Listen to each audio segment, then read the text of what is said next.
சென்னை தலைமைச் செயலகத்தில் முதலமைச்சர் விஜய் தலைமையில் சமூக நீதித்துறை செயல்பாடுகள் குறித்த ஆய்வுக் கூட்டம் தொடங்கியிருக்கிறது. இது தொடர்பான கூடுதல் விவரங்களோடு இணைகிறார் எமது செய்தியாளர் பாண்டியராஜன். வணக்கம் பாண்டியராஜன், உங்களிடம் இருக்கும் தகவல்களை சொல்லுங்கள். சென்னை தலைமைச் செயலகத்தில் தமிழ்நாடு முதலமைச்சர் விஜய் அவருடைய தலைமையில சமூக நீதித்துறை தொடர்பான ஆய்வுக் கூட்டம் தற்போது தொடங்கி நடைபெற்று வருகிறது. குறிப்பாக கடந்த 2ஆம் தேதியிலிருந்து தமிழகத்தில் இருக்கக்கூடிய ஒவ்வொரு துறை சார்ந்த அமைச்சர்கள் மற்றும் அதிகாரிகளுடனான ஒரு ஆய்வுக் கூட்டத்தில் தமிழ்நாடு முதலமைச்சர் கலந்து கொண்டிருக்கிறார். பட்ஜெட்டுக்கு முன்னோட்டமாக இந்த ஆய்வுக் கூட்டம் பார்க்கப்படுகிறது. குறிப்பாக அந்த துறைகளில் செயல்படுத்த வேண்டிய திட்டங்கள் என்ன, ஏற்கனவே நடைமுறையில் இருக்கக்கூடிய திட்டங்களினுடைய செயல்பாடுகள் என்னவாக இருக்கிறது, கடைசி வரை மக்களுக்கு சென்று சேர்ந்திருக்கிறதா என்பது குறித்தெல்லாம் தமிழ்நாடு முதலமைச்சர் அந்த கூட்டத்தில் அதிகாரிகளிடம் கேள்வி கேட்பதாக சொல்லப்பட்டிருக்கிறது. இன்று நடைபெறக்கூடிய இந்த சமூக நீதித்துறையினுடைய செயல்பாடுகள் தொடர்பாக ஆய்வுக் கூட்டத்தில் நடப்பு நலத்திட்டங்களினுடைய முன்னேற்றம் என்னவாக இருக்கிறது, நலத்திட்டங்கள் மூலமாக அந்த துறை சார்ந்திருக்கக்கூடிய குறிப்பிட்ட மக்களுக்கான அந்த வாய்ப்புகள் என்பது வழங்கப்பட்டிருக்கிறதா, அவர்களுடைய வாழ்க்கை தரம் முன்னேறிக்கிறதா என்பது குறித்தெல்லாம் தமிழ்நாடு முதலமைச்சர் கேட்டிருந்திருக்கிறார்.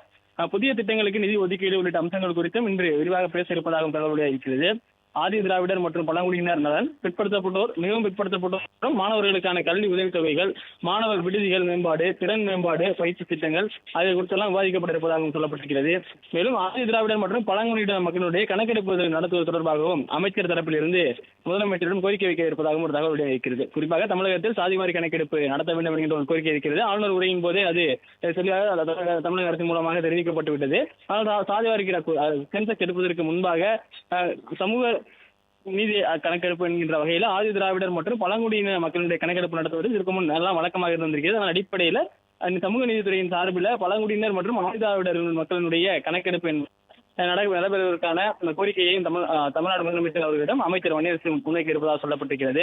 பட்ஜெட்டில் அறிவிக்கப்பட உள்ள புதிய திட்டங்கள், கூடுதல் நிதி ஒதுக்கீடுகள், திட்டங்களை விரைவாக செயல்படுத்தும் வழிமுறைகள் மற்றும் துறையினுடைய நீண்டகால வளர்ச்சி திட்டங்கள் குறித்தும் முதலமைச்சர் அவர்களிடம் தெளிவாக துறை சார்ந்து பேசியிருப்பதாக சொல்லப்பட்டிருக்கிறது. தாவேகா அரசை பொறுத்த வரைக்கும் ஓராண்டு, 3 ஆண்டு, 5 என்கின்ற 3 வகைகளாக திட்டங்களை பிரித்திருக்கிறார்கள். அதாவது புதிதாக செயல்படுத்த வேண்டிய திட்டங்களில் நிதி நிலைமைக்கு ஏற்ப ஓராண்டில் செயல்படுத்த வேண்டிய திட்டங்கள் என்னென்ன என்பதை துறை சார்ந்து அவர்கள் தெரிவிக்க வேண்டும். அதே போல 3 ஆண்டுகளில் செயல்படுத்த வேண்டிய திட்டங்கள், 5 ஆண்டுகளில் நீண்டகால திட்டமாக இருக்கக்கூடிய எல்லாம் அவர்கள் துறை வாரியாக அவர்கள் முதலமைச்சரிடம் தெரிவிக்க வேண்டும் என்கின்ற அறிவுறுத்தல் வழங்கப்பட்டிருப்பதாகவும் சொல்லப்பட்டிருக்கிறது.